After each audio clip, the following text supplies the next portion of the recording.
ಎಲ್ಲರಿಗೂ ನಮಸ್ಕಾರ ಸ್ನೇಹಿತರೆ.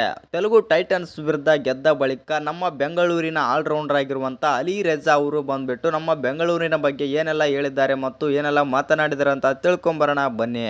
ಅದಕ್ಕಿಂತ ಮುಂಚೆ ನೀವೇನಾದರೂ ಬೆಂಗಳೂರು ಬುಲ್ಸ್ ಅಭಿಮಾನಿಯಾಗಿದ್ದಲ್ಲಿ ಈ ವಿಡಿಯೋಗೆ ಒಂದು ಲೈಕ್ ಕೊಟ್ಟು ನಮ್ಮ ಚಾನಲನ್ನು ಸಬ್ಸ್ಕ್ರೈಬ್ ಮಾಡ್ಕೊಳ್ಳಿ. ಹಾಗೆ ಈ ಬಾರಿಯ PKL ಸೀಸನ್ 12ರಲ್ಲಿ ನಮ್ಮ ಬೆಂಗಳೂರು ತಂಡ ಕಪ್ಪು ಹೊಡೆಯುತ್ತಾ ಇಲ್ವಂತನೂ ಕೂಡ ಕಮೆಂಟ್ ಮಾಡಿ.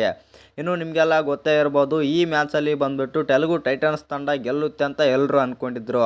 ಆದರೆ ಕಡೆಯ ರೇಡಲ್ಲಿ ಬಂದುಬಿಟ್ಟು ನಮ್ಮ ಕನ್ನಡಿಗ ಗಣೇಶ್ ಅವರು ರೋಮಾಂಚಕ ಪ್ರದರ್ಶನ ನೀಡಿ 3 ಪಾಯಿಂಟ್ ಸೂಪರ್ ರೈಡ್ ಮಾಡಿ ಈ ಪಂದ್ಯವನ್ನು ನಮ್ಮ ಬೆಂಗಳೂರು ಬುಲ್ಸ್ ತಂಡ ಗೆಲ್ಲುವಂತೆ ಮಾಡ್ತಾರೆ ಅಂತಲೇ ಹೇಳ್ಬೋದು. ಇನ್ನು ಈ ಪಂದ್ಯದಲ್ಲಿ ಬಂದುಬಿಟ್ಟು ನಮ್ಮ ಆಲ್ರೌಂಡರ್ ಆಗಿರುವಂಥ ಅಲಿ ರೆಜಾ ಅವರು ಬಂದುಬಿಟ್ಟು ಟೋಟಲ್ ಆಗಿ 11 ಪಾಯಿಂಟ್ ಆದರೆ ತಗೊಳ್ತಾರೆ. ಇನ್ನು ಅಲಿ ರೆಜಾ ಅವರು ಕೂಡ ನಮ್ಮ ಬೆಂಗಳೂರು ಬುಲ್ಸ್ ಬಗ್ಗೆ ಆದರೆ ಮಾತನಾಡಿದ್ದಾರೆ ಅಂತಲೇ ಹೇಳ್ಬೋದು.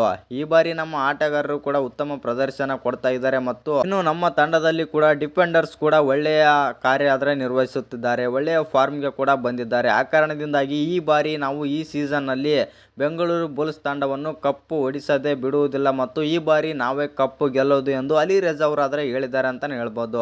ಇನ್ನು ನಿಮ್ಮ ಪ್ರಕಾರ ಏನು ಅನಿಸುತ್ತೆ ಅಂತ ಕಮೆಂಟ್ ಮಾಡೋದನ್ನು ಮರಿಬೇಡಿ.